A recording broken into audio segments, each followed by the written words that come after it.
Hi, welcome to the Euclidean Geometry 101 course.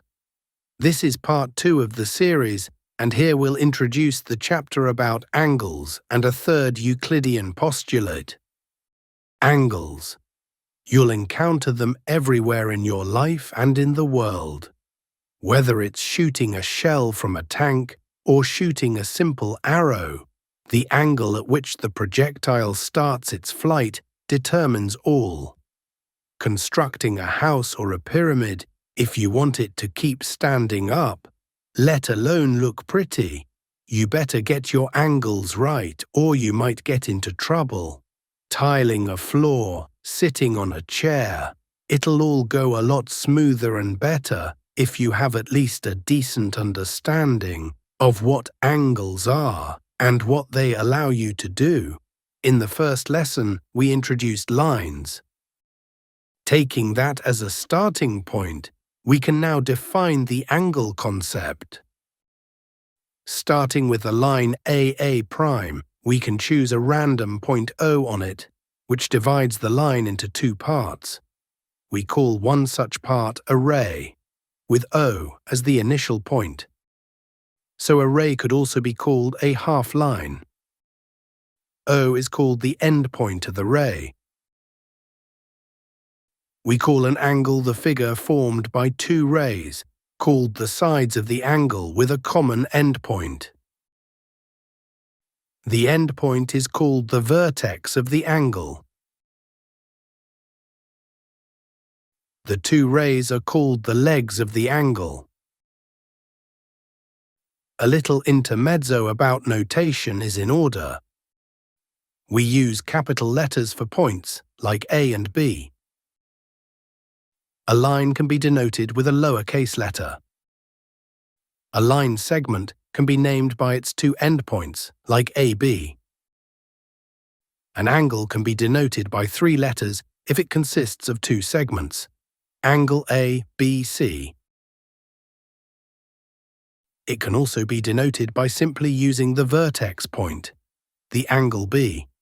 This is only advisable if there's no possible ambiguity, as there can be multiple angles using B as their vertex. A final notation is a lowercase letter with an angle drawing.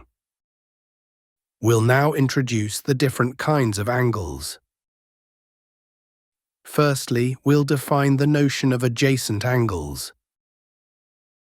Look at the figure.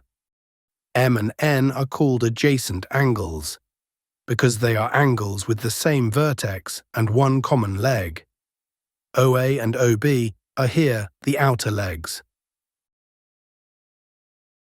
Opposite angles are angles whose legs are in line with each other.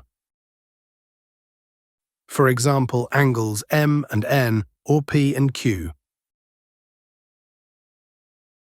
When one line stands on another and has adjacent angles on both sides that are equal, then we call the line standing on the other the perpendicular on that line. Perpendicularity is denoted by a special symbol. The point where the two lines touch is called the foot of the perpendicular. We call those angles right angles. Right angles are also often drawn with a small square symbol.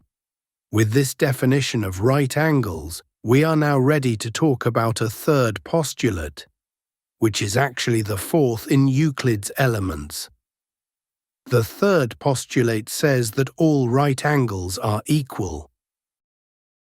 It is somewhat of a controversial postulate, as some have claimed that it should be a proposition since it could be proven. But in the literature, it is often noted that to prove the postulate, you actually assume other principles. It all comes down to knowing when two angles are the same. As we don't use any measurements in synthetic geometry, there has to be a rigorous way to determine the equality of angles. With this postulate and the definition of right angles, we can now state our first proposition. In a point on a line, one can erect a perpendicular, but no more than one. Let's first prove that such a perpendicular exists, and then let's prove that it is unique. Let's draw a ray OA beginning in O on the line BC. The ray OA forms two angles with BC. If the two angles are the same, the proposition is proven. If the angles are not equal, then suppose angle N is greater than angle M. Let's rotate the ray OA around O towards OC. M will increase, N will decrease, and eventually become 0. Logically, since N was initially greater than M and then became smaller, there must be a position for OA where the angles DOB and DOC are equal, and that is the definition of perpendicularity. So by definition, OD is perpendicular on BC.